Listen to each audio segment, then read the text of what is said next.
Nefilim, gigantes prohibidos que caminan entre los humanos. ¿Acaso la oscuridad de la noche, ese terciopelo infinito que envuelve la bóveda celeste, no guarda siempre las narraciones más profundas, aquellas que resuenan con el eco de un tiempo que la memoria humana apenas puede nombrar? El aliento mismo del cosmos es el inicio de nuestra historia, un susurro que viajó a través de eones antes de posarse como rocío sobre la primera arcilla de la Tierra. Mucho antes de que el sol encontrara su senda cotidiana a través del firmamento y antes de que los ríos Tigris y Éufrates decidieran su curso a través de la llanura que un día se llamaría Sumer, existía únicamente el reino de Anu, la cúspide inalcanzable, la morada del Dios Supremo, cuya esencia era el éter mismo, pura majestad y autoridad silenciosa. Era una esfera de luz y vibración, una matriz de donde emanaban los decretos de la existencia, un lugar donde el tiempo fluía con una cadencia distinta, medida no por la rotación de los planetas, sino por el peso de la sabiduría acumulada. Anu, el Grande, el Padre de los cielos, observaba desde su trono cristalino un universo aún joven, una obra en constante expansión. Pero su mirada se posaba con particular intensidad en el punto lejano y azul que se agitaba en la periferia. La Tierra, un cuerpo recién nacido, lleno de promesas pero desordenado y caótico. Y es en este punto, en el abismo del origen, donde la mitología sumeria nos ofrece una visión de una belleza y una ferocidad inigualables. Antes de Anu, antes de los cielos definidos, solo estaba Apsu, el inmenso y dulce océano de las aguas primigenias, la fuente de toda frescura y profundidad, y, confrontándolo, Tiamat, la oscuridad primordial, la diosa dragón del caos salobre, cuyo cuerpo era la propia extensión del misterio. Apsu era la calma interna, el potencial silencioso. Tiamat, el rugido que aún no se había manifestado. De su abrazo primordial, de su danza de luz y sombra, nacieron los primeros dioses, seres de inmensa magnitud y poder, y entre ellos los Anunnaki, aquellos que del cielo a la tierra descendieron. No fue un descenso rápido, como el de una flecha, sino una lenta, deliberada inmersión, una coreografía cósmica orquestada por la necesidad y el decreto de Anu. La luz de su reino, el éter puro de la morada de Anu, tuvo que condensarse, adquirir peso y forma para poder interactuar con la materia bruta de la tierra. Imagina el momento, una fractura en el tejido mismo del cielo. No el sonido de una tormenta, sino el quiebre de una melodía perfecta. A través de esa fisura descendieron, no como espíritus, sino como presencias imponentes, cuya estatura y aura radiante les daban la apariencia de gigantes benevolentes a los ojos de cualquier ser que hubiera podido contemplarlos. Vestían con la textura del cielo nocturno, sus armaduras eran de meteorito pulido, y sus pieles reflejaban el brillo lejano de 1000 estrellas. Sus pasos, que aún no tocaban la tierra, resonaban con la promesa de la civilización. Venían con un propósito, una misión dictada desde la cumbre: traer el Me, el conjunto de leyes y decretos divinos, la esencia de la civilidad, al caos terrestre. Este acto de descenso fue la primera gran labor, un esfuerzo que costó a los Anunnaki una parte de su propia ligereza celestial. Al cruzar el umbral atmosférico, sintieron por primera vez la pesadez, la fricción del aire cargado de humedad, el olor a sal y cieno que subía de la tierra incipiente. Fue un contraste abrumador con la sequedad cristalina del reino de Anu. Su misión no era solo observar, sino construir, cimentar el orden a partir del barro y el agua. y con ellos trajeron la semilla de la geometría y el número, el conocimiento de cómo se deben entrelazar las fuerzas para crear un patrón estable. Antes de seguir el rastro de sus sandalias sobre el fango primigenio, permíteme preguntarte en este momento de calma: ¿dónde estás escuchando esta historia? ¿Es la suave luz de la luna la única testigo o es la pantalla que parpadea la que te acompaña en la quietud de la noche? Piensa en el contraste entre tu lugar actual, seguro y tranquilo, y la tierra virgen y rugiente que ellos encontraron. Esta historia es larga, tejida con el hilo del tiempo antiguo, y tu compañía en este viaje lento y detallado es valorada. Si este tipo de inmersión profunda en las narraciones ancestrales te resulta atractiva, solo tienes que dejar un simple "me gusta" en este momento de la pausa. Es un gesto silencioso, como el suave asentimiento del viento sobre las crestas de las dunas, pero que me indica que el ritmo y el tono de esta narración te acunan. Considera también suscribirte para no perder el hilo de las futuras historias que esperan ser contadas. Eso me da la fuerza tranquila para seguir explorando estos reinos olvidados. La tierra, en el momento de su llegada, era una vasta extensión de marismas, una respiración lenta y pantanosa donde las aguas de Apsu, el subsuelo dulce, y Tiamat, el mar salobre, aún se discutían el dominio. Era un lienzo de color ocre y verde oscuro, sin fronteras definidas. Un lugar donde el horizonte se mezclaba con la bruma húmeda. El Anunnaki, con Enki, el dios de la sabiduría y las aguas subterráneas, a la cabeza, eligió su punto de desembarco con una precisión geométrica que solo una mente celestial podía poseer. Ese punto no fue arbitrario. Fue donde la vibración de Apsu era más pura, donde el agua dulce emergía con mayor fuerza, prometiendo vida y fertilidad. Este lugar se convertiría en Eridu, que en el silencio de ese tiempo era solo lodo, carrizos altos y el grito ocasional de un ave primitiva. La inmersión del primer grupo, encabezado por Enki, fue un acto de profunda humildad divina. Sus cuerpos, acostumbrados a la ingravidez celestial, se hundieron ligeramente en el barro pegajoso y frío. La sensación fue de una pesadez abrumadora, la primera enseñanza de la tierra, que la forma conlleva resistencia. Enki, el sabio, sintió esta resistencia como un desafío matemático, un problema de física que debía ser resuelto con la organización de la materia. Sus primeros pasos no fueron los de un conquistador, sino los de un ingeniero que traza los cimientos. El aire era denso, cargado con el olor a humedad y la podredumbre orgánica de la creación reciente. La luz solar, si es que existía en ese momento primordial, se filtraba a través de una gruesa capa de nubes, otorgando al paisaje un tono sepia melancólico. Los Anunnaki miraron a su alrededor.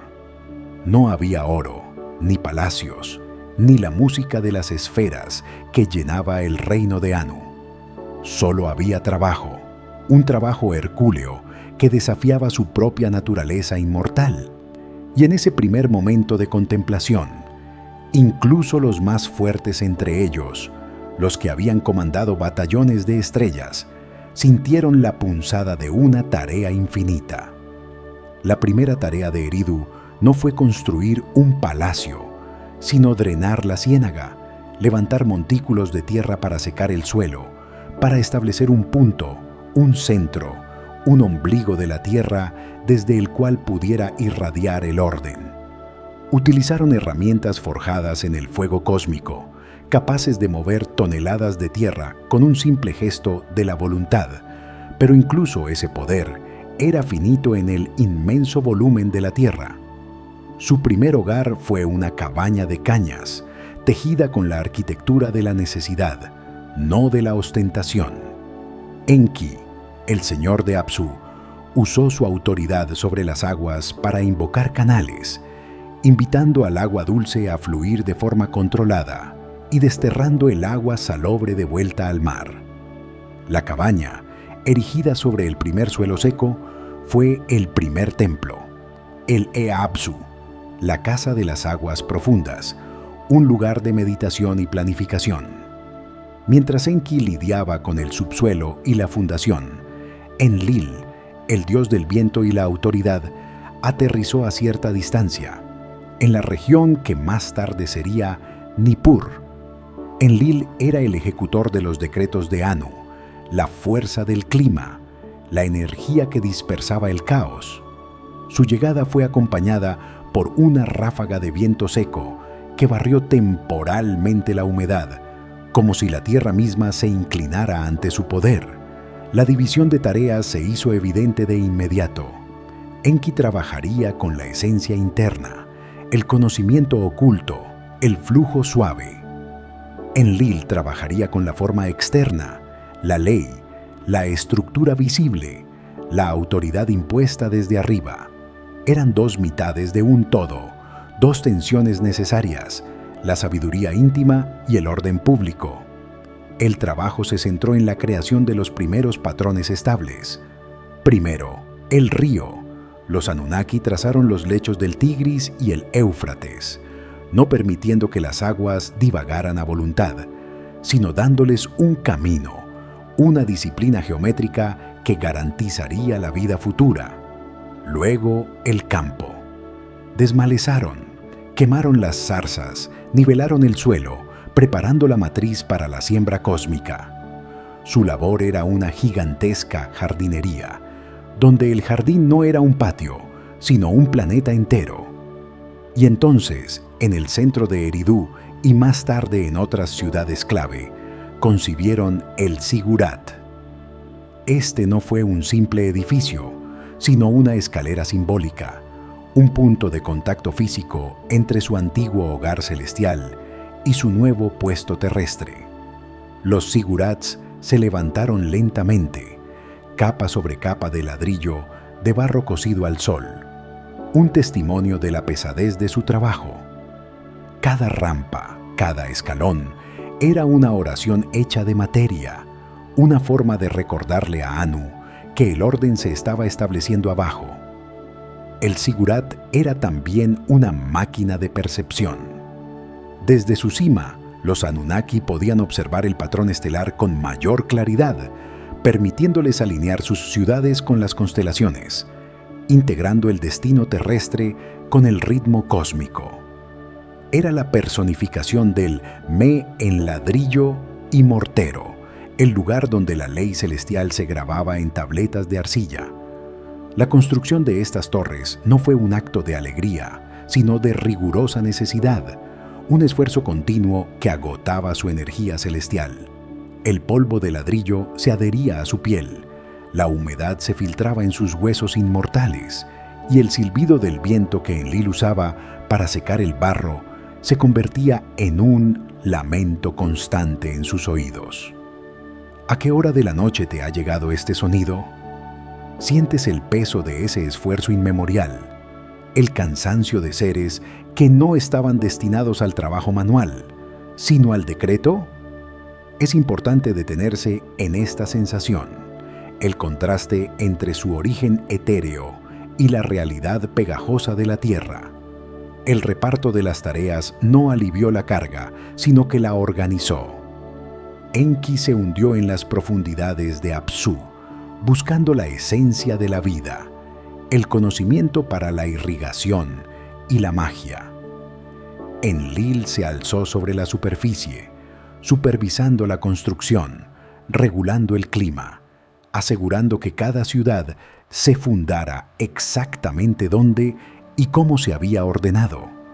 Ninlilil, la consorte de Enlilil, y Ninhursag, la gran diosa madre, se dedicaron a organizar la vida biológica, la flora y la fauna, dándoles forma y fertilidad. Pero incluso esta división de responsabilidades generó su propia tensión. Cada dios, al especializarse, sentía la totalidad del peso de su dominio. La tarea principal era inmensa: ordenar el mundo. Esto significaba más que construir ciudades. Significaba establecer la agricultura, regular el flujo incontrolado de los ríos, domesticar las bestias salvajes y, lo más difícil de todo, mantener la vigilancia constante contra el resurgimiento del caos, ese eco persistente de Tiamat. Día tras día, ciclo tras ciclo, los Anunnaki trabajaban. Sus herramientas se desgastaban, no por el uso, sino por la resistencia de la materia.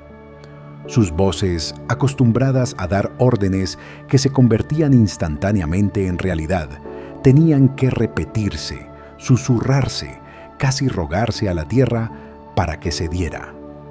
El polvo y el sudor se mezclaron, creando una nueva sustancia que cubría sus cuerpos divinos: el olor a esfuerzo.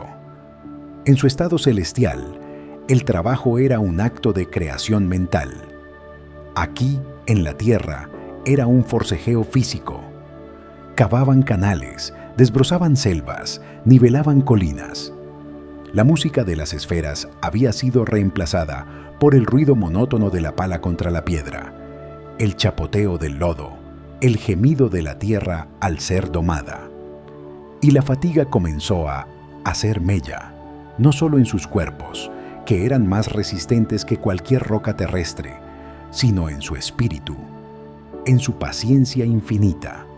Los inmortales no están diseñados para la monotonía, sino para la eternidad de la novedad. El trabajo repetitivo de la construcción, del drenaje, de la siembra, erosionaba su esencia. Sus reuniones en la cima de los primeros sigurats se llenaron de un silencio pesado, interrumpido solo por el murmullo de quejas. El brillo de sus ojos se había atenuado ligeramente, ensombrecido por el polvo de la tierra. La tensión aumentó en el consejo divino. No era una rebelión, sino una honda melancolía.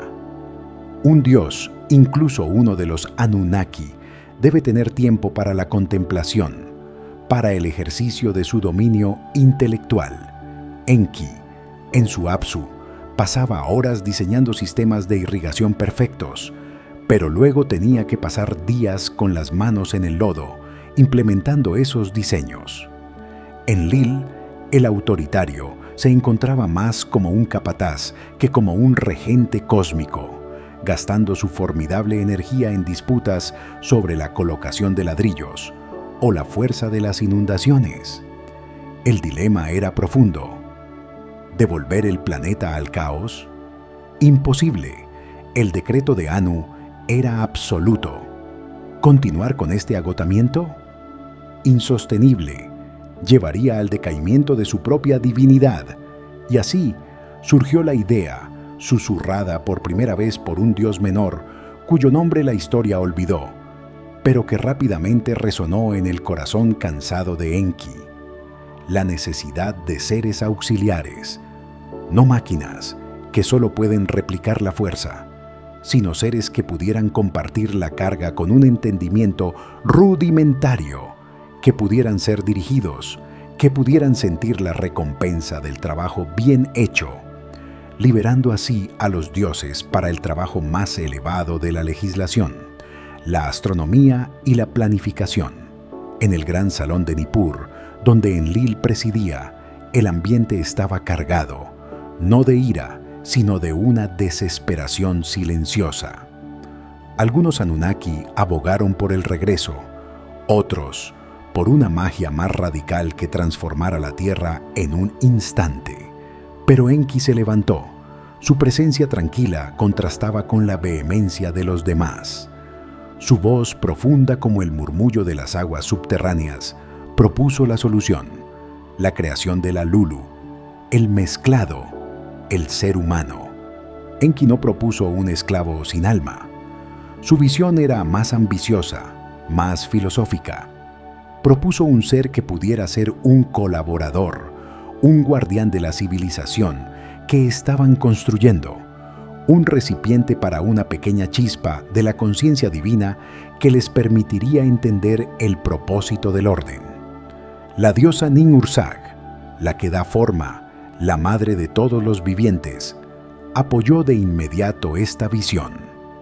Ella, que había moldeado la vida en sus formas más diversas, vio en la arcilla de la tierra un potencial aún no tocado, un recipiente digno de albergar un diseño sublime. La creación de la humanidad se convirtió entonces en el punto culminante de la mitología sumeria, un acto de profunda alquimia y sacrificio. No fue un accidente, sino un proyecto cuidadosamente meditado. La materia prima, la arcilla de Apsu, la tierra pegajosa, limpia y nutrida por las aguas dulces de Enki, el ingrediente esencial, la esencia de un dios. La tradición narra que se sacrificó a un dios menor, un ser cuya sangre contenía el Me, esa chispa de conciencia y ley. Esa sangre divina se mezcló con la arcilla, fusionando lo terrestre y lo celestial en un nuevo compuesto. Ninhursag se puso manos a la obra con la reverencia de una gran artista. En un espacio sagrado, el Témenos, el aire se llenó del aroma a tierra mojada, a vida potencial. Sus manos divinas amasaron la mezcla, dándole la forma de un cuerpo que pudiera erguirse, de ojos que pudieran mirar a las estrellas, de manos que pudieran sostener una herramienta. Enki, con su sabiduría, imbuyó a la forma de la capacidad de aprender, de la estructura para el lenguaje y el número. El primer objetivo, tal como lo concibieron, era ser un ayudante, sí, pero también un colaborador, un cuidador de los jardines y canales, un protector de las primeras ciudades contra el desorden de la naturaleza. Era, en esencia, un vínculo entre la fuerza pura de los Anunnaki y la fragilidad de la Tierra. El ser humano nacería con la habilidad de trabajar, de construir, de rendir culto, que era la forma de mantener el orden divino y, lo más importante, de fundar civilizaciones por sí mismo, una vez que los dioses hubieran establecido el modelo. El despertar del primer ser humano no se narra con truenos o relámpagos, sino con una calma que roza lo poético. Ocurrió en Edinu, el paraíso sumerio, un lugar de campos verdes y aguas claras, el primer jardín que los Anunnaki habían perfeccionado. La figura de arcilla yacía sobre un lecho de hierba suave. El viento de Enlil lo rozó por primera vez, dándole la respiración. El agua de Enki lo purificó. Y en ese instante, el ser abrió los ojos.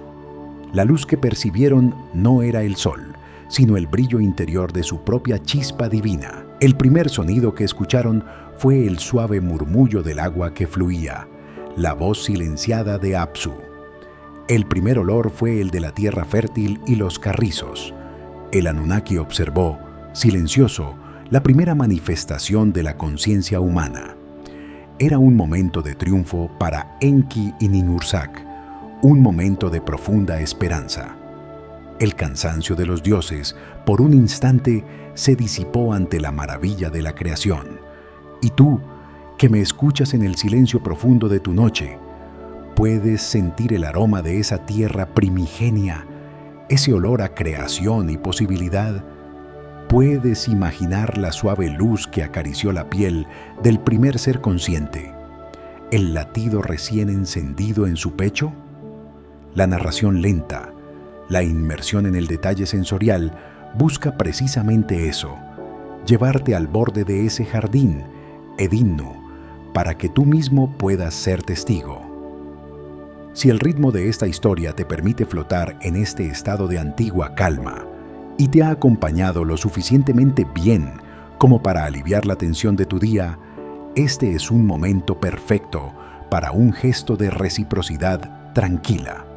Si el sonido de mi voz te ha llegado a la hora precisa que lo necesitabas, y si la atmósfera de misterio y antigüedad te envuelve, dejar un me gusta ahora es como encender una pequeña vela en la cima de un sigurat, en honor a la sabiduría ancestral que estamos compartiendo. Si además te apetece emprender conmigo nuevos viajes a través de estas narrativas épicas y profundas, solo tienes que suscribirte. Un acto silencioso que asegura que el hilo de estas historias nos volverá a conectar. No es una interrupción, sino un pacto discreto, una promesa de que esta calma narrativa continuará. La Edad de Oro de Sumeria no fue un periodo de inactividad, sino de intensa y fértil enseñanza. Con la humanidad creada y activa, la carga física se aligeró enormemente para los Anunnaki. Los humanos, la Lulu, cumplieron su propósito inicial. Cavaron los canales con manos incansables, cultivaron la tierra, ofrecieron los primeros frutos y mantuvieron la limpieza ritual de los templos, que ahora podían ser de menor tamaño, casas de culto para los sacerdotes, mientras que los Ziggurats continuaban siendo las mansiones principales de los dioses. Los Anunnaki, liberados de la fatiga, pudieron dedicarse a su verdadera vocación, la organización y la instrucción. La enseñanza fue metódica y completa, un torrente de conocimiento descargado del reservorio cósmico de Anu, a través de la sabiduría canalizada de Enki. La humanidad aprendió el arte de la agricultura, no solo la siembra, sino el entendimiento del ciclo lunar y solar, el momento preciso de la inundación controlada, la domesticación del grano para que fuera más nutritivo y abundante. Les enseñaron a leer el cielo, no por curiosidad, sino por necesidad vital, para saber cuándo arar y cuándo cosechar, atando así el destino terrestre a la mecánica celestial. Luego vino la escritura, el mayor de los dones, la capacidad de fijar el pensamiento, de darle forma a la palabra que, de otro modo, se desvanecería con el viento. Los Anunnaki les mostraron a presionar el estilete sobre la arcilla blanda, creando la cuneiforme, un lenguaje de cuñas y líneas que era un eco de la geometría divina. La escritura no fue dada para la poesía inicialmente, sino para la contabilidad, medir el grano, calcular el tributo, organizar el trabajo. Fue el regalo que permitió la estructura social y económica, el esqueleto de la civilización. Las matemáticas y la astronomía se entrelazaron. Los Anunnaki instruyeron a la humanidad en el sistema sexagesimal, la base 60, que define nuestro tiempo hasta el día de hoy. 60 segundos, 60 minutos, 360 grados del círculo. Esta no era una elección aleatoria, sino una perfección numérica que reflejaba las proporciones del cosmos. Les enseñaron a trazar los caminos de las estrellas y los planetas, los errantes, dándoles nombres y presagios, incrustando la primera capa de la conciencia astrológica y calendárica. Y con el conocimiento nacieron las ciudades, no simples aldeas de cabañas de cañas, sino asentamientos planificados, rodeados de muros para la protección, organizados alrededor del Zigurat y el templo. Eridu, el primer centro, creció como un testamento a Enki. Uruk, la poderosa, se alzó con sus grandes muros de ladrillo. Ur, que miraba al mar, se convirtió en un centro de comercio y artesanía. Lagash, con sus inscripciones detalladas, se erigió como un faro de la ley. Cada ciudad era una manifestación del orden, un punto de luz contra la vasta oscuridad del desorden terrestre. La historia de esta época se centra en una armonía casi perfecta. Los dioses y los humanos vivían en una relación simbiótica. El humano trabajaba la tierra. El dios proveía la ley y el conocimiento. El aire de Sumeria, por entonces, vibraba con un tono de propósito compartido. La humanidad, con su corta vida y su energía incansable, sentía el orgullo de ser el brazo ejecutor del designio divino, los jardineros del orden cósmico. Esta era su edad de oro, un tiempo de crecimiento constante, sin guerras internas significativas, una expansión de la conciencia facilitada por la sabiduría inyectada por los dioses. Sin embargo, como toda historia épica debe contener su propia semilla de conflicto, la armonía no podía ser eterna. La chispa divina, el Me, que Enki y Ninhursag habían colocado en la arcilla, era más que un simple motor para el trabajo. Era el inicio de la autonomía intelectual. Los humanos aprendían rápido, demasiado rápido.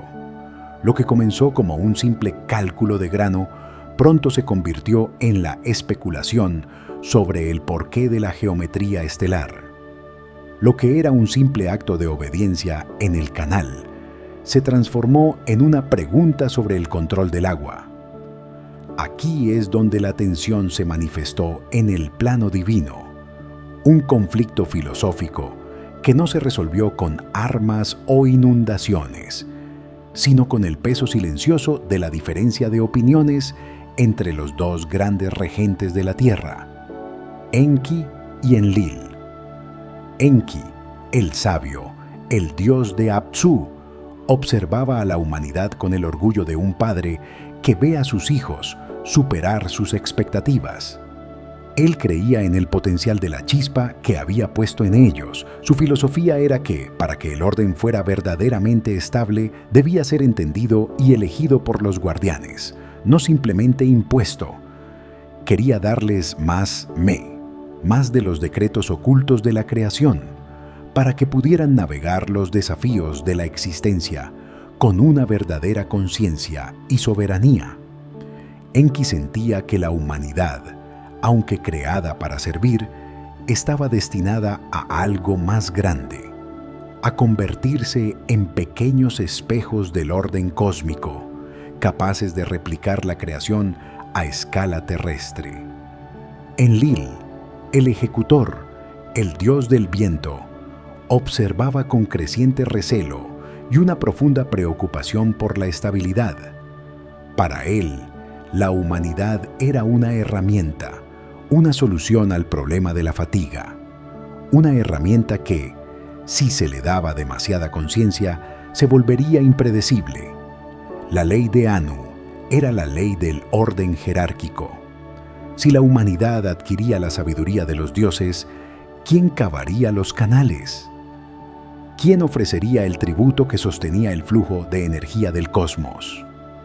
El riesgo no era la rebelión violenta, sino el desorden, la disolución de las fronteras entre lo divino y lo terrestre. Enlil temía que el regalo de la sabiduría se convirtiera en una maldición de la arrogancia. El desacuerdo se convirtió en el tema central del concilio. No hubo gritos, sino discursos largos y solemnes. Enki hablaba del florecimiento, de la belleza inherente a la autonomía de la conciencia.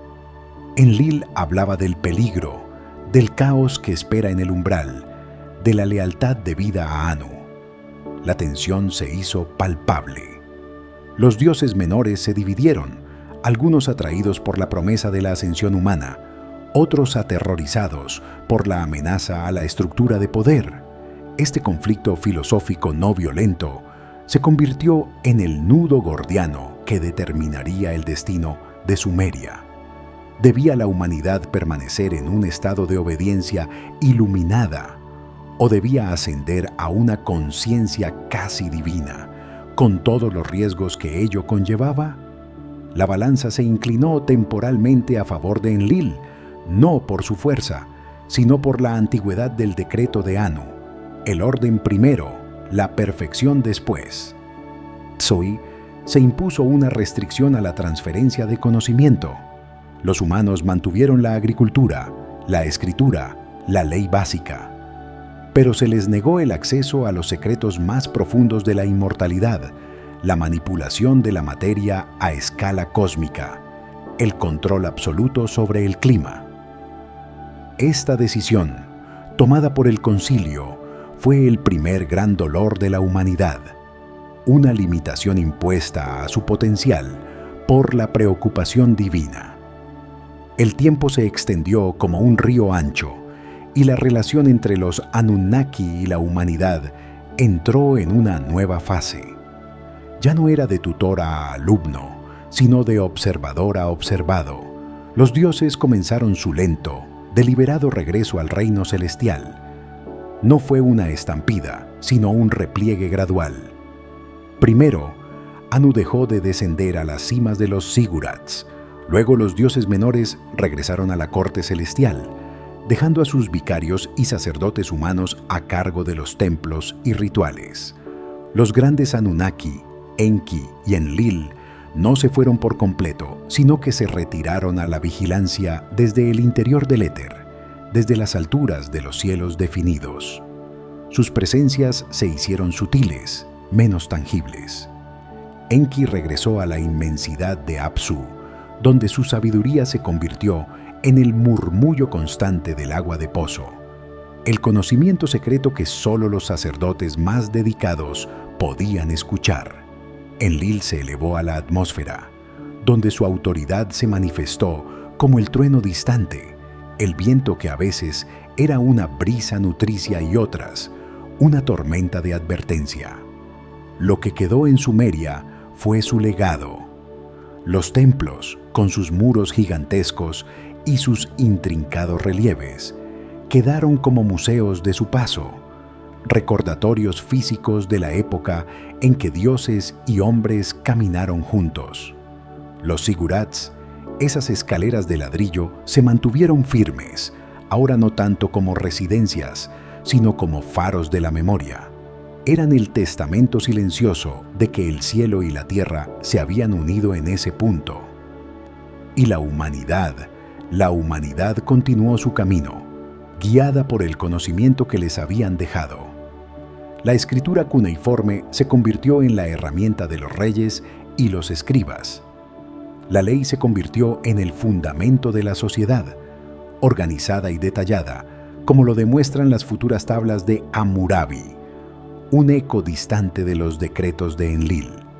La agricultura y el cálculo florecieron, permitiendo una expansión demográfica y un progreso material impresionantes. El final de la era de la convivencia fue un momento de melancolía, un ciclo cerrado con una profunda exhalación. Los Anunnaki se habían ido, pero la chispa permanecía. El ser humano ya no necesitaba ser dirigido en cada paso. Ahora solo necesitaba ser recordado de dónde venía. La historia de los Anunnaki es, en última instancia, la historia de la delegación del orden. Es la narración de cómo el cielo se inclinó para dar forma a la tierra y luego se retiró para permitir que la forma adquiriera su propia dinámica. Y en este final tranquilo, mientras la historia se desvanece en el eco del tiempo, y tú, mi oyente, te acercas al descanso, permíteme un último gesto, tranquilo y respetuoso. Si este viaje a través de la antigüedad te ha parecido emotivo, si ha calmado tu espíritu y ha sembrado una semilla de reflexión, puedes dejar un me gusta para indicarlo. Y si quieres que mi voz te alcance de nuevo con estas narraciones lentas y profundas, simplemente suscríbete, cerrando este ciclo y abriendo la puerta al siguiente. El legado de los dioses está ahora en tus manos. La memoria del cosmos está en tu mente. Capítulo 1. El descenso al cielo primigenio, 1400 plus palabras. El vacío no es ausencia, sino la plenitud de lo que aún no ha tomado forma. Y en ese vacío, que en Sumeria se llamó Apsu, el océano de agua dulce del cual emerge la vida, reside la memoria de la primera luz. Desde allí, desde el pináculo del éter, se extendía el dominio de Anu, el Creador Supremo, cuya voluntad era el límite del universo conocido.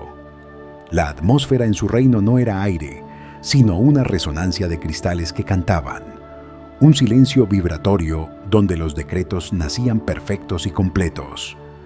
Allí, el trabajo era pensamiento, y el pensamiento era creación. Los Anunnaki, sus hijos, vivían en esta perfección, sus cuerpos adaptados a la ligereza de la autoridad pura, Eran altos, sus proporciones superaban las medidas terrestres, y la luz que emanaba de ellos no era reflejo, sino fuente, una prueba de su linaje celestial. Pero el ojo de Anu no se posaba en la perfección, buscaba el desafío. La tierra, un tumulto de vapor y lodo, era ese desafío, una esfera pesada, turbia, girando sin propósito, sin el hilo de la geometría atado a su corazón. La tradición sumeria, aquella que se grabó por primera vez en tablillas de arcilla húmeda, comienza con Tiamat, la furiosa y maravillosa, la fuerza del caos salobre que se resiste a ser domesticada, y Apsu, la calma de la dulzura inagotable. Los Anunnaki descendieron a este campo de batalla elemental. Fue un acto de condensación, de sacrificio de su propia naturaleza etérea. Al atravesar las capas inferiores del cielo, sintieron el primer dolor, el peso. El éter se convirtió en carne, la luz en metal, el pensamiento en la necesidad de la palabra. Su descenso no fue para la guerra, sino para la ingeniería, para imponer el patrón en la irregularidad. Eridu, el lugar de su primer pie, fue elegido por Enki, el más sabio, el señor de Apsu, por ser el punto donde la dulzura de las aguas subterráneas aún luchaba contra la corrosión de Tiamat. En ese primer contacto con el cieno, sus sandalias doradas se hundieron, y el aroma a fango, sal y caña les llenó los pulmones. Un olor a vida cruda, a potencial sin pulir. En ese momento de la historia, en este punto de tu noche, ¿dónde estás escuchando esta historia? ¿Qué hora es exactamente en tu rincón del mundo? Piensa en esa hora, en la quietud que te rodea, y contrástala con el ruido sordo de los primeros pasos divinos en la tierra, el chapoteo del lodo bajo los pies de los inmortales. No fue el silencio de la contemplación, sino el ruido del trabajo que comienza. Ellos, los venidos de la luz, tuvieron que empezar por lo más bajo, la cabaña de cañas para protegerse de la humedad, el drenaje de la ciénaga para crear un suelo firme. Su primera morada, el Apsu, no era de oro, sino de ramas entrelazadas. Si la cadencia de esta narración lenta te guía hacia el descanso, y si la atmósfera de misterio y antigüedad te envuelve, dejar un simple «me gusta» ahora es como una ofrenda silenciosa de agua dulce en ese primer templo de Eridu. Y si deseas que estas epopeyas de la antigüedad te sigan encontrando en las noches venideras, suscríbete. Un juramento discreto de que valoras la continuidad de este viaje a través de los siglos. Esto me permite seguir navegando por el vasto mar de la mitología para traerte estas narrativas detalladas. La tierra era un espejo empañado de su gloria. Necesitaban limpiarlo, darle forma, no solo por mandato de Anu, sino por la propia necesidad de un espacio digno para la divinidad. La construcción de los zigurats comenzó como un acto de nostalgia, un intento de tocar su hogar, el reino de Anu. Cada capa de ladrillo era un recuerdo. Capítulo 2. La arquitectura del desorden y la división de autoridad.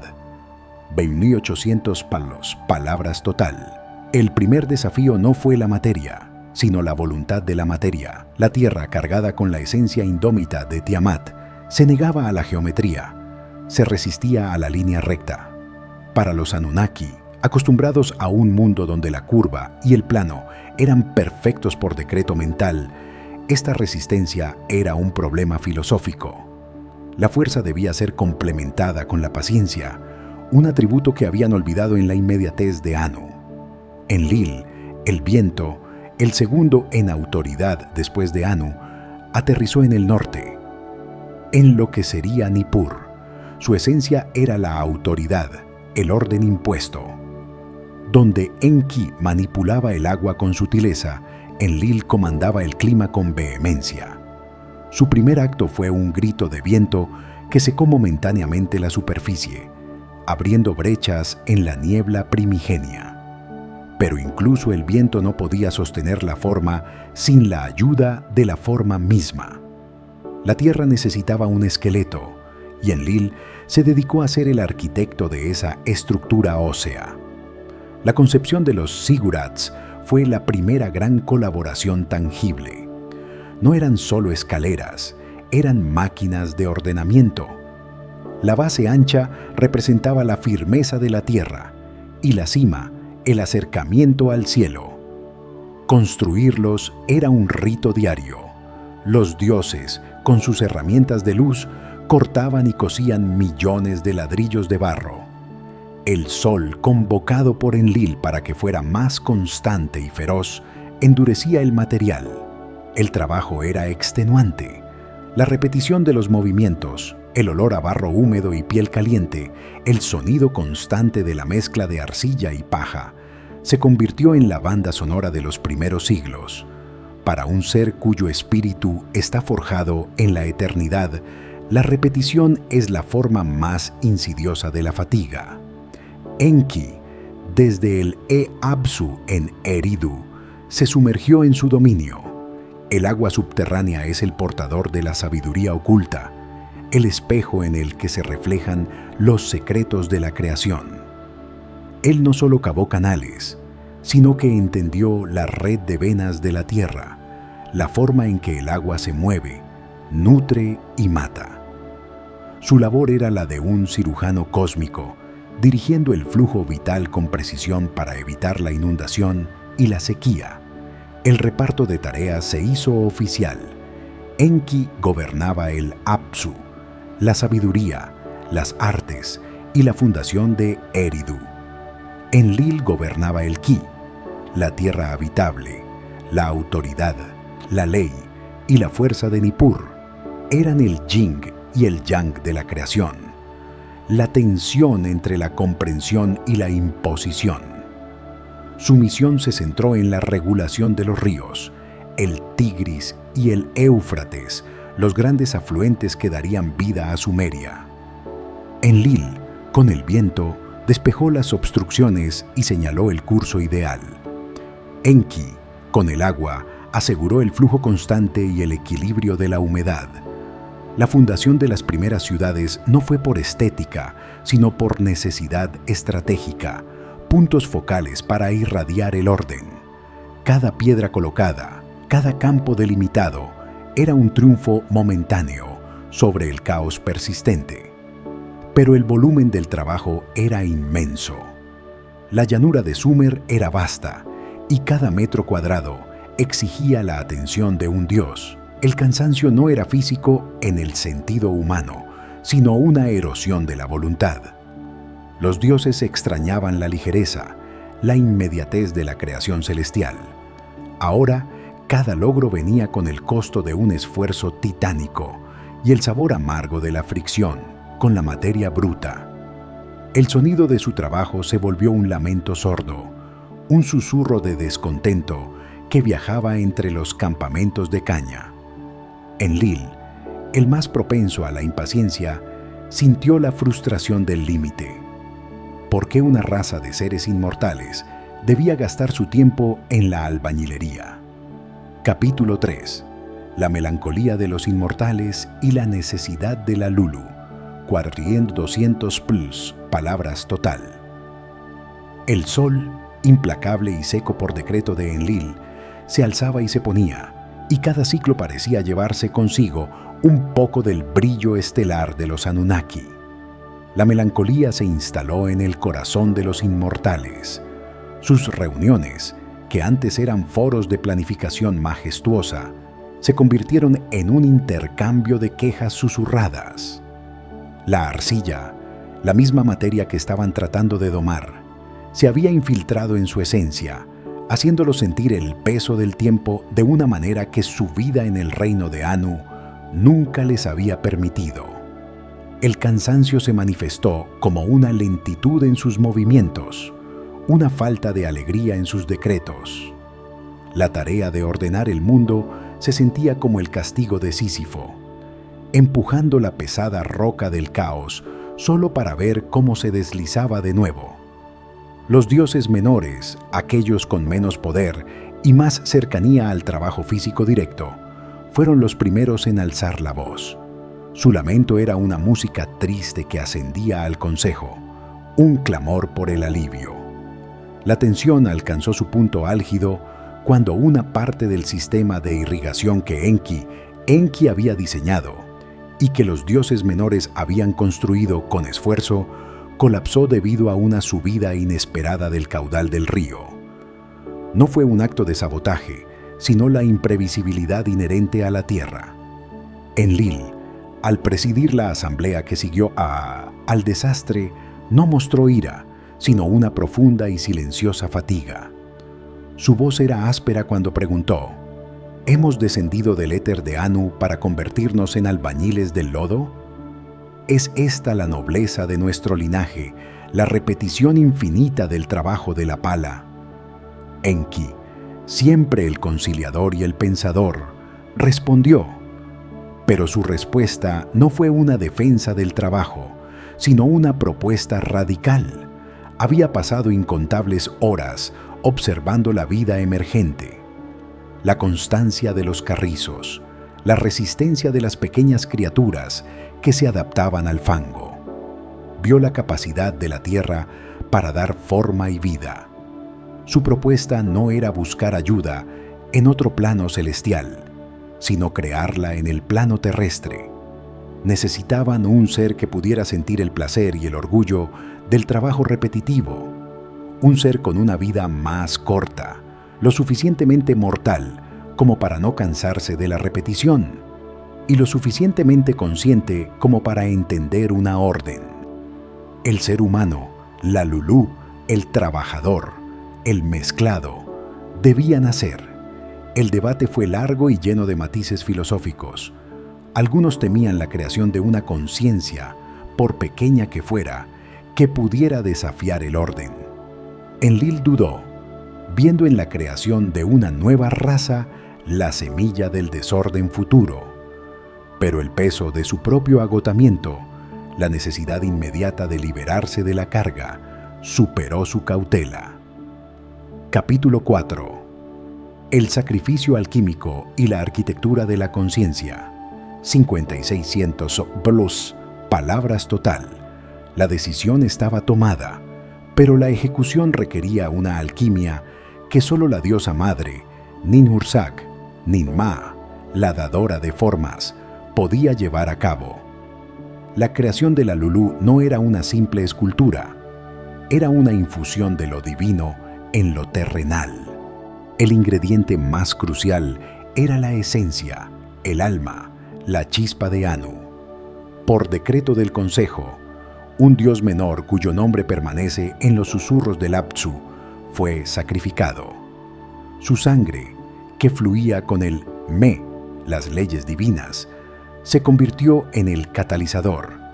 Era un acto de sacrificio sagrado, la entrega de una parte de la inmortalidad para encender la llama de la mortalidad. Ninhursag estableció su laboratorio en un lugar apartado, un santuario de arcilla pura y agua cristalina, donde el aire era espeso con el vapor de la creación. La arcilla fue purificada y mezclada con la sangre y la saliva de los dioses, una amalgama de la materia más humilde y el espíritu más elevado. La diosa, con la serenidad de una tejedora del destino, amasó la pasta. Sus manos divinas no estaban apresuradas. Cada pliegue, cada presión del pulgar, definía un potencial. Enki estaba a su lado, susurrando el conocimiento en la arcilla, las fórmulas de la aritmética, la capacidad de la memoria, el potencial del lenguaje. Él diseñó la mente para que pudiera recibir órdenes, pero también para que pudiera observar y aprender. El proceso fue lento, una gestación ritual de 9 meses, narrada en la mitología como el tiempo que Ninhursag dedicó a moldear los prototipos de la humanidad, antes de alcanzar la forma perfecta del Lulú. Cuando la primera figura estuvo completa, yacía inerte, pero perfecta en su potencial. Era una criatura diseñada para la verticalidad, capaz de mirar a los ojos a un dios, con una estructura corporal fuerte para el trabajo, pero una vida intrínsecamente corta para asegurar la rotación y la obediencia al ciclo. El momento del despertar, la infusión final del espíritu, ocurrió en Edinnu, un jardín que se había limpiado y perfeccionado cerca de Eridu. Edinnu no era solo un lugar de belleza, sino una incubadora, el lugar donde la fragilidad humana podía ser protegida durante sus primeros ciclos. La figura de arcilla absorbió el último soplo de la esencia de Enki. El aire se hizo quieto, incluso el viento de Enlil se detuvo en reverencia, y el ser abrió sus ojos por primera vez, no a la luz cegadora, sino a la suave luz filtrada, al sonido del agua que fluye, al olor de la tierra recién regada. Su primer movimiento fue de asombro, un lento levantamiento de la mano para tocar la hierba. Su primer propósito no fue un mandato, sino una sensación, la necesidad de cuidar. Fueron creados para ser colaboradores, guardianes del orden que los dioses habían establecido. Su tarea: trabajar la tierra, mantener los canales, ofrecer el tributo y, lo más importante, proteger el orden de la civilización contra el retorno del caos natural. Eran el puente entre la autoridad celestial y la materialidad terrestre. En ese primer momento de la conciencia humana, el cansancio de los Anunnaki se disipó, reemplazado por la esperanza. Capítulo 5. La expansión en Edinnu y los primeros decretos de la vida, 7000 plus palabras total. El jardín de Edinnu se convirtió en el primer campo de pruebas, la escuela original. Los primeros humanos, aún con la arcilla húmeda de su creación, fueron adiestrados en la simplicidad, distinguir el agua dulce del salobre, saber qué semilla germinaba y cuál no, cómo levantar un pequeño muro de barro para defenderse del viento. El conocimiento era impartido de forma directa, sin filosofía, solo práctica. El Anunnaki no caminaba con ellos como maestros, sino como presencias imponentes, enseñando con el ejemplo de sus propias obras gigantescas.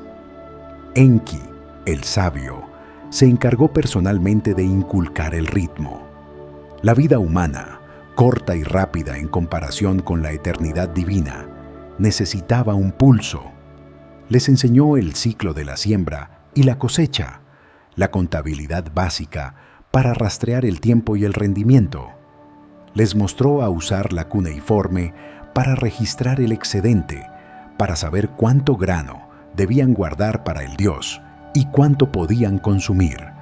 Este fue el primer acto de civilización, la capacidad de posponer la gratificación inmediata, de pensar en el ciclo siguiente. La diosa Ninhursag, la madre, les enseñó la curación, el conocimiento de las hierbas, la comprensión de la fragilidad de su propio cuerpo y cómo repararlo. Les dio el entendimiento de la reproducción, de cómo la vida humana, aunque efímera, podría ser continua. Les enseñó el valor de la comunidad, la necesidad de que una mano ayudara a la otra para sostener la carga del trabajo. El aire de Edinnu estaba cargado con el sonido del aprendizaje, el zumbido de la actividad, el primer lenguaje humano, aún rudo pero funcional. El problema que ahora enfrentaban los Anunnaki era la gestión de esta nueva fuerza laboral. Habían creado a la Lulu para liberarse del trabajo físico, pero ahora debían supervisar su trabajo, una carga mental diferente, pero igualmente pesada. Enlil, el regente del orden, comenzó a establecer la primera capa de la ley. Se crearon las reglas del tributo, la forma en que el excedente del trabajo humano debía ser devuelto a los templos para sostener a los dioses y su infraestructura de orden. El tributo no era un robo, sino una necesidad cósmica. El trabajo humano alimentaba la energía que los dioses necesitaban para mantener la geometría del cielo y de la tierra. Pero incluso en esta fase de armonía dirigida, la chispa de la conciencia humana, esa minúscula porción del me divino, comenzaba a calentarse. Los humanos no solo seguían las órdenes, comenzaban a optimizar el trabajo. Inventaron herramientas más eficientes, encontraron formas más rápidas de cavar los canales. Su propósito inicial de ser un simple ejecutor se estaba transformando en la ambición de ser un creador secundario. Y esta ambición fue notada por Enlil, cuyo rostro se oscureció con la primera sombra de la preocupación. El plan de Enki, que prometía alivio, ahora contenía el riesgo de la autonomía. Capítulo 6. La semilla de la civilización. Matemática y ley. 8400 plus palabras total. La instrucción continuó, llevando a la humanidad fuera del jardín de Edinnu hacia la vasta llanura de Sumer. La fundación de las ciudades se aceleró. Eridu, ya un centro, se convirtió en el modelo. Uruk, la ciudad de Gilgamesh en el futuro, comenzó a erigirse con murallas más gruesas y templos más altos. Ur y Lagash se unieron a la red, cada una bajo la tutela de un Anunnaki principal. El mundo, que antes era solo lodo y caña, ahora era una red interconectada de conocimiento y trabajo. La matemática era la columna vertebral de esta nueva civilización. Los Anunnaki les enseñaron el sistema sexagesimal, basado en el número 60, un número que posee una notable divisibilidad y que para los dioses reflejaba la perfección de la esfera celeste. Este sistema se aplicó a todo, a la medición de los campos, a la división del día y la noche, a la arquitectura de los zigurats. Cada tablilla de arcilla horneada era un testimonio de que la mente humana había aprendido a domar la irregularidad con el número. La ley, el dominio de Enlil, fue el segundo regalo fundamental. Los Anunnaki grabaron las primeras reglas de la convivencia, el concepto de la justicia y la retribución. La ley no era un capricho divino, sino una necesidad práctica, un código para resolver las disputas sobre el agua, la tierra y el tributo, asegurando que el orden social reflejara el orden cósmico. El templo no era solo un lugar de culto, sino el primer tribunal, el lugar donde la palabra del Dios, mediada por el sacerdote, establecía la paz. La vida de Sumeria alcanzó una cadencia dorada. La humanidad trabajaba con celo y los dioses se dedicaban a su trabajo más elevado, la observación del cosmos, la planificación de las estaciones, el desarrollo de las artes superiores. Había un respeto mutuo, una danza de servicio y protección. Los humanos ofrecían la fruta de su trabajo. Los dioses ofrecían la seguridad de la ley y el ciclo de la vida. Pero en esta misma perfección, Enki percibió una limitación que lo atormentaba. La humanidad era eficiente, obediente, pero carecía de la profundidad de la conciencia. Eran excelentes en la ejecución, pero no en la comprensión de la razón última de las leyes. Para Enki, la verdadera civilización no era solo la obediencia, sino la sabiduría que lleva a la elección consciente. Y el concilio, bajo la estricta vigilancia de Enlil, había restringido el acceso a la sabiduría superior, temiendo el libre albedrío sin disciplina. Capítulo 7. La profundidad silenciosa de Enki y la cautela de Enlil. 9800 plus palabras total. El desacuerdo entre los dos grandes hermanos, Enki y Enlil, no se manifestó en la batalla, sino en el silencio de sus corazones divinos. Enki, retirado a su Apsu, pasaba sus horas en la contemplación de las aguas profundas. Para él, la vida era un flujo constante, una evolución. La humanidad no podía ser estática, un simple recipiente de órdenes. Debía crecer, expandir esa chispa de Me hasta que pudiera reflejar la luz estelar por sí misma. Su deseo era darles el conocimiento de los secretos de los dioses, los principios de la autogobernanza, la comprensión de que el destino es negociable a través de la sabiduría. Enlil, en su templo en Nippur, sentía el peso de la responsabilidad de la estructura. La creación, para él, era una pirámide de autoridad. Anu en la cima, los Anunnaki debajo, y la humanidad como la vasta base trabajadora. Si la base se volvía demasiado consciente de sí misma, la pirámide colapsaría y el caos regresaría con una fuerza renovada, un caos interno a la civilización. Su filosofía era la de la contención. Mantener el orden implicaba mantener la jerarquía. La humanidad ya tenía suficiente para ser feliz y eficiente. Comida, ley, comunidad. Darles más era tentar al destino.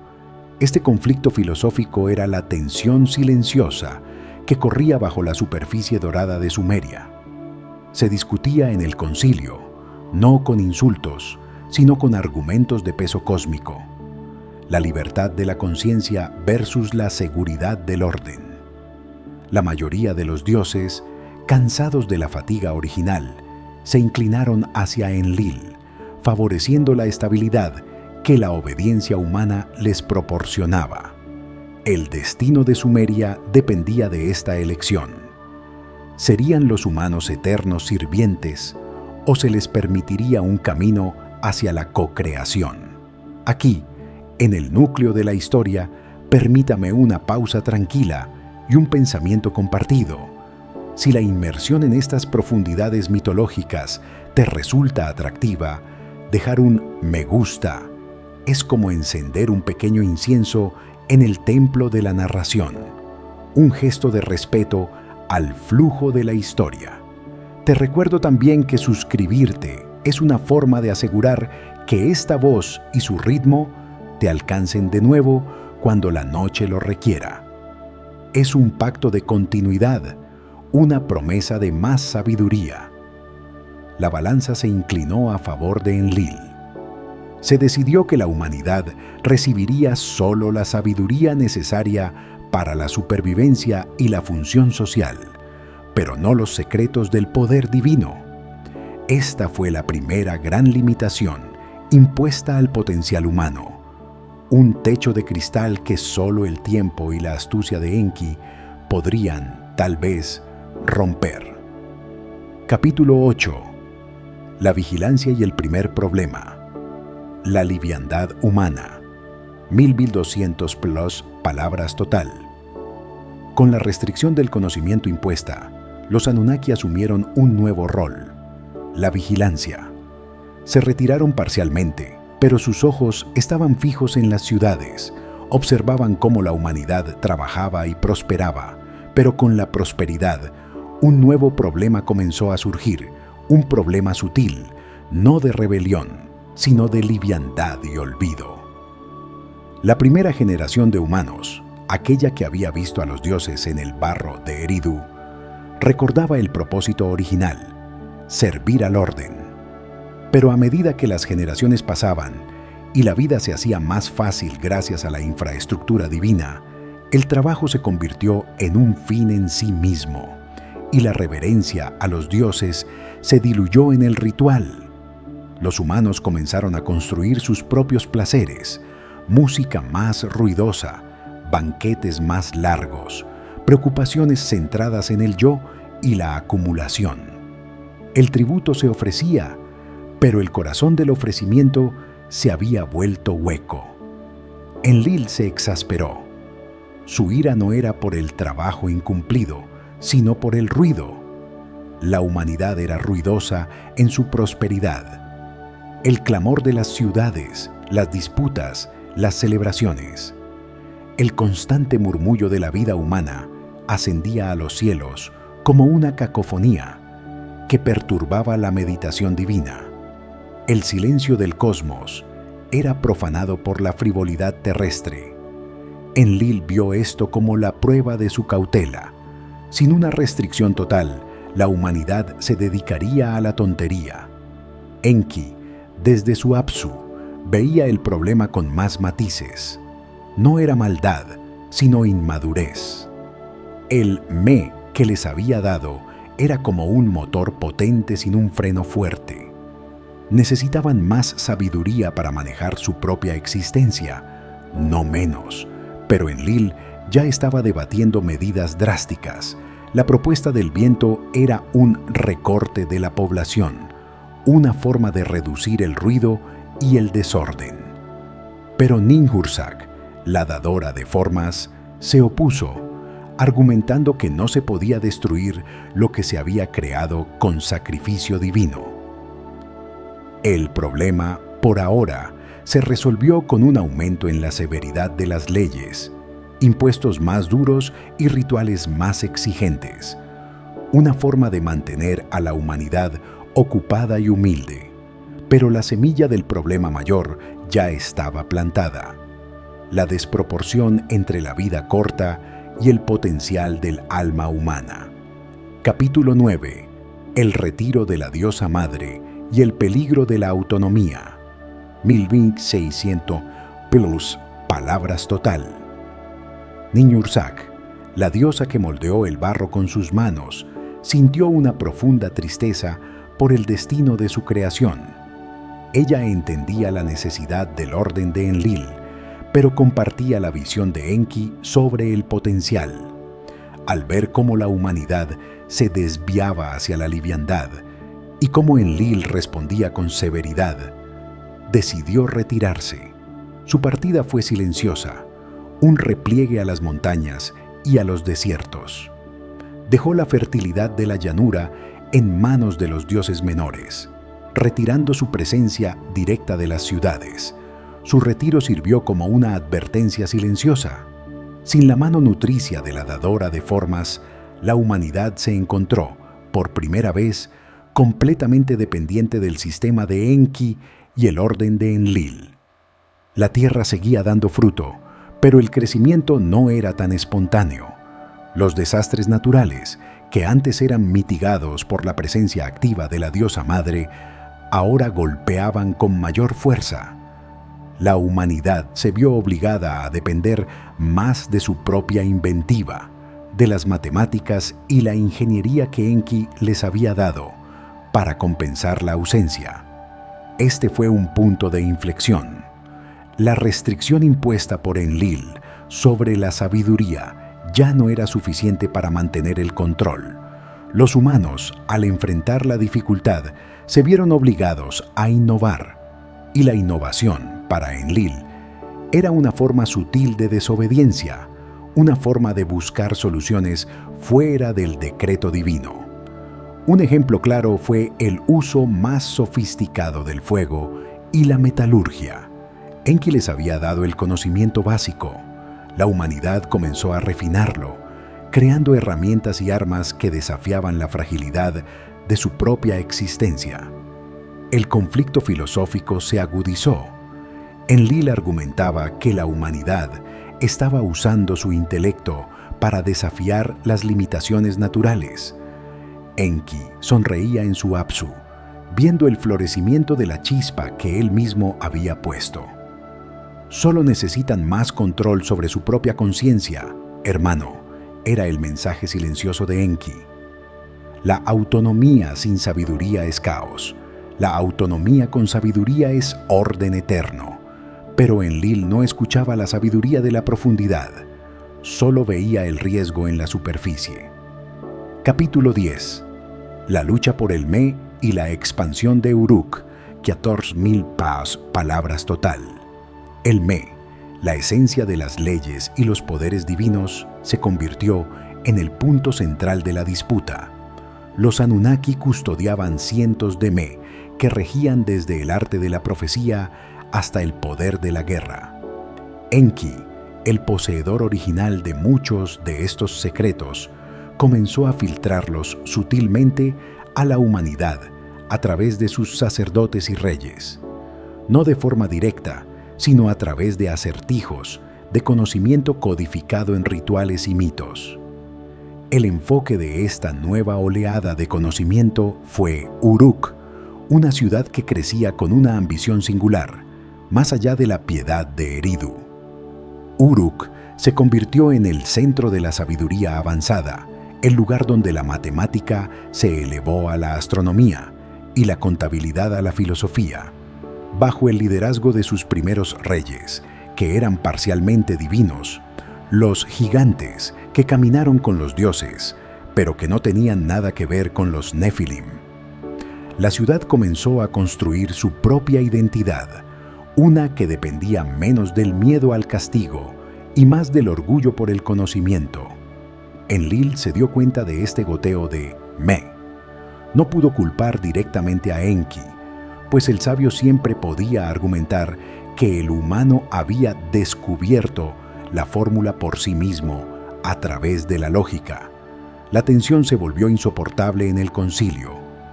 Enlil propuso un castigo ejemplar, un acto de fuerza que restableciera la jerarquía.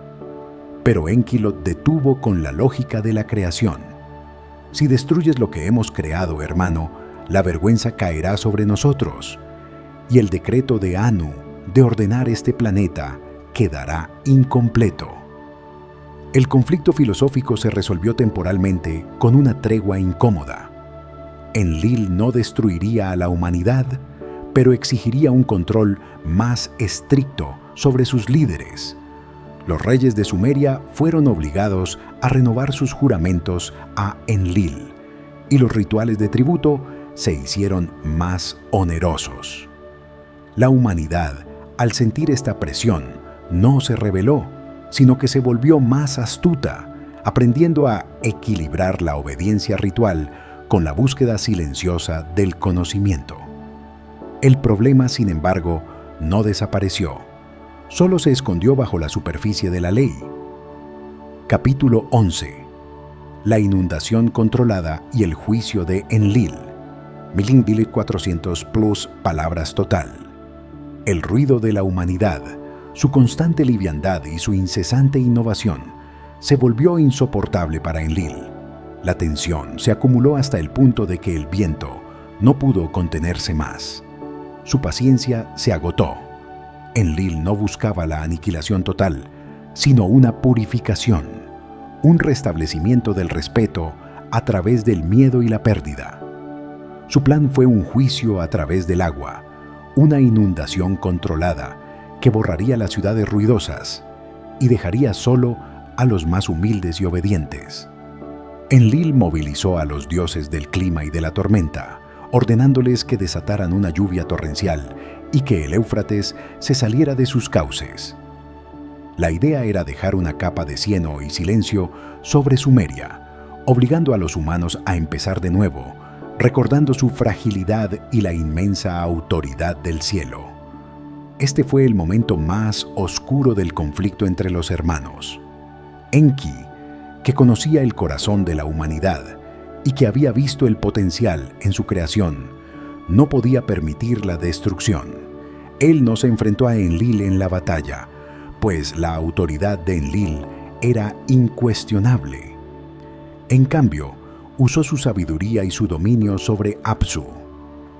En secreto, contactó a uno de sus sacerdotes más devotos y justos, un hombre llamado Ziusudra, que vivía en la humildad de Eridu.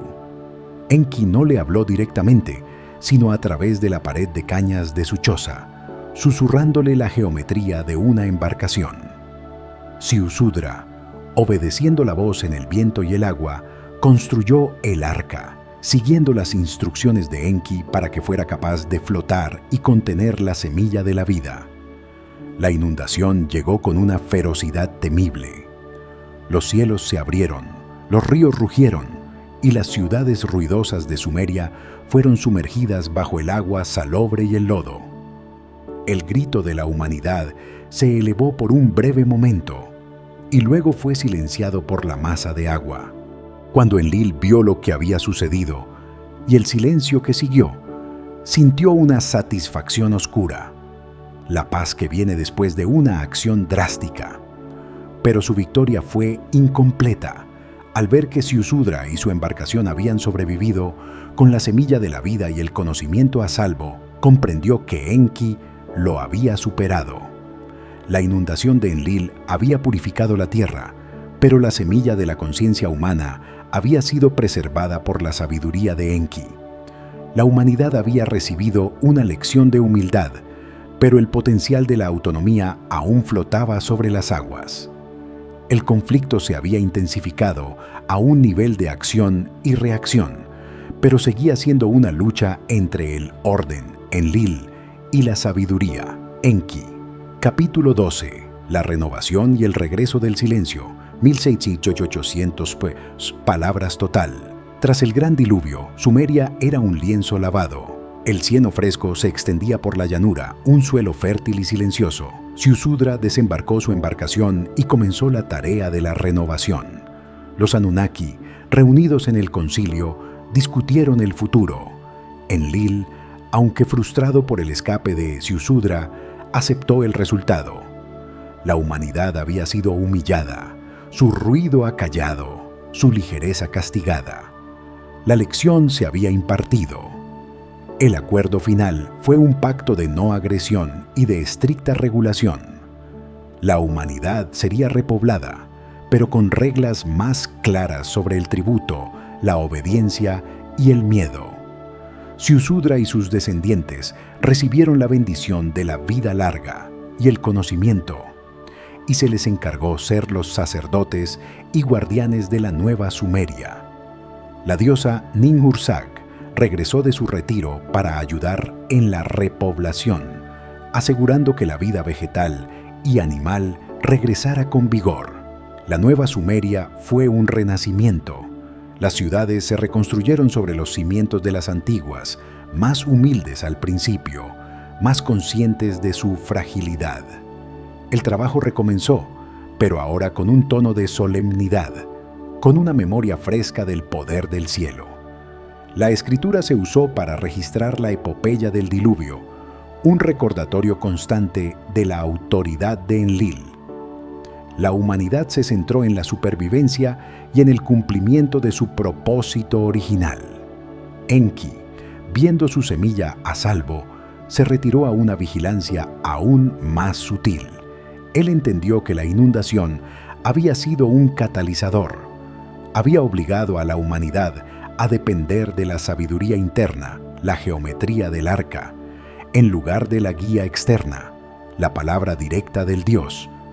El problema de la liviandad se había resuelto por la fuerza de la naturaleza, pero el problema filosófico de la autonomía seguía sin resolver. La humanidad era ahora más sabia, pero también más cautelosa, ocultando su potencial bajo una capa de obediencia ritual. Capítulo 13. La inquietud en el corazón de Uruk y el goteo de la sabiduría. 1800-202 palabras total.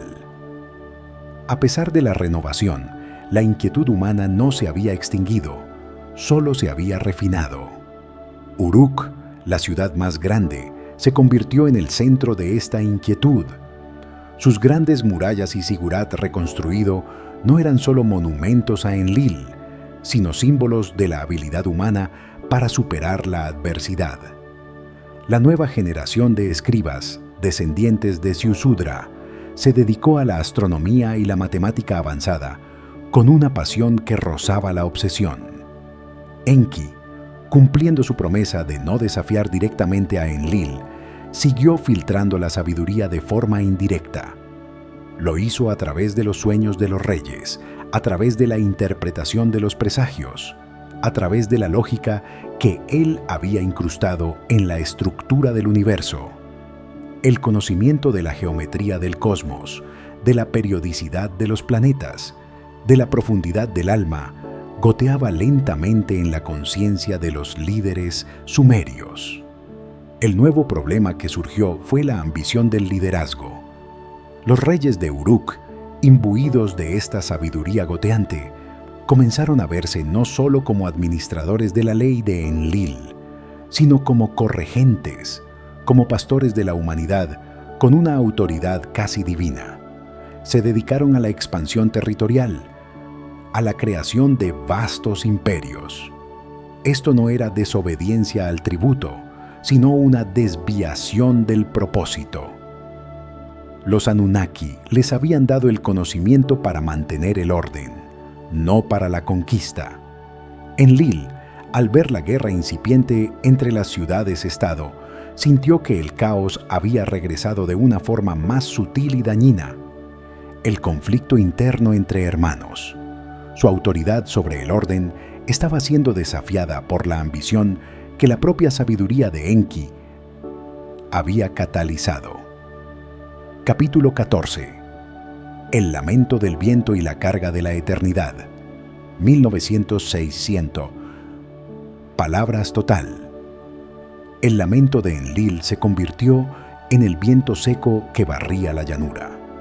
El viento ya no era un constructor, sino un observador frustrado de la guerra humana. La ambición de los reyes de Uruk y otras ciudades, su deseo de gloria y conquista, trajo consigo el sufrimiento y la injusticia. El problema de la liviandad se había transformado en el problema de la moralidad sin un ancla divina. La humanidad usaba las leyes de Enlil para justificar la guerra y la sabiduría de Enki para mejorar sus armas.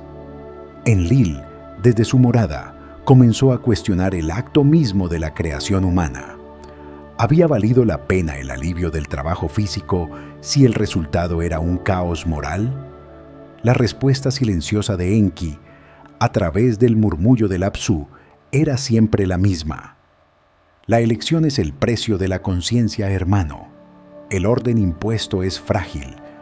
Solo el orden elegido es eterno. Debemos darles la última pieza de la sabiduría, la ética. Pero Enlil no podía aceptar la ética humana sin la supervisión divina.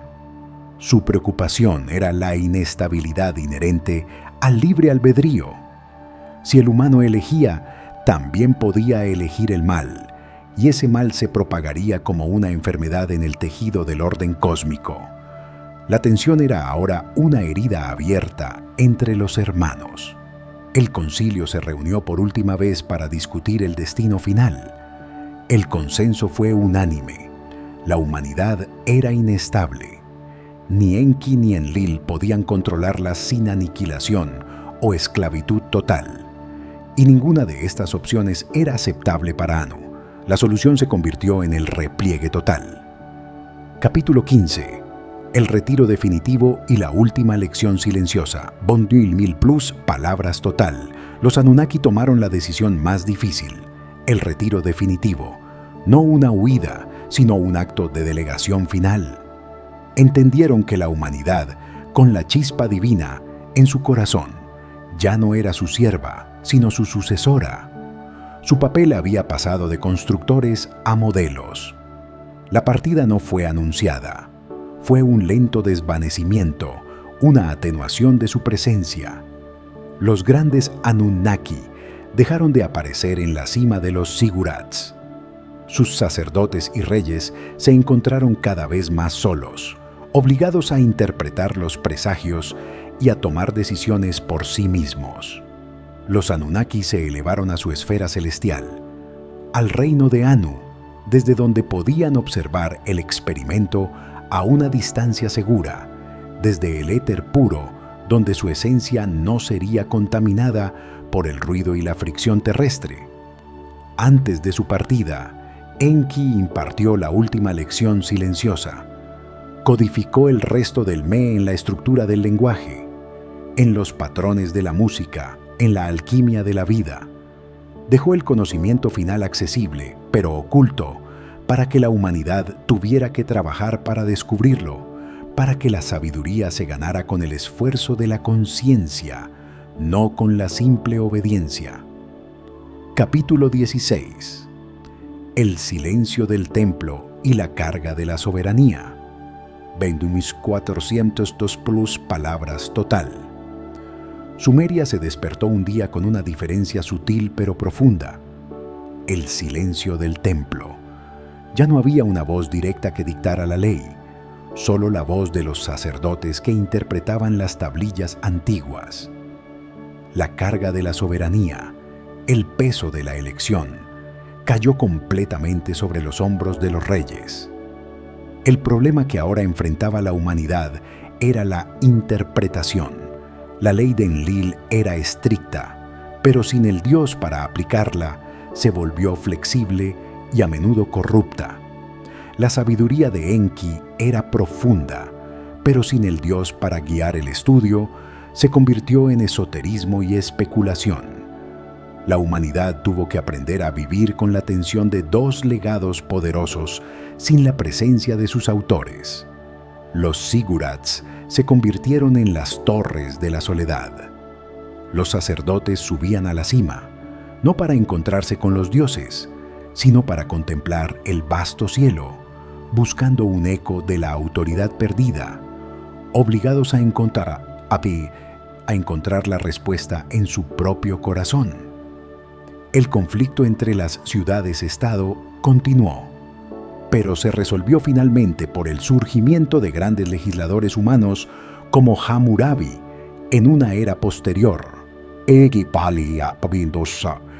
que codificaron la ley con una severidad que reflejaba la autoridad de Enlil, pero con una organización que honraba la sabiduría de Enki.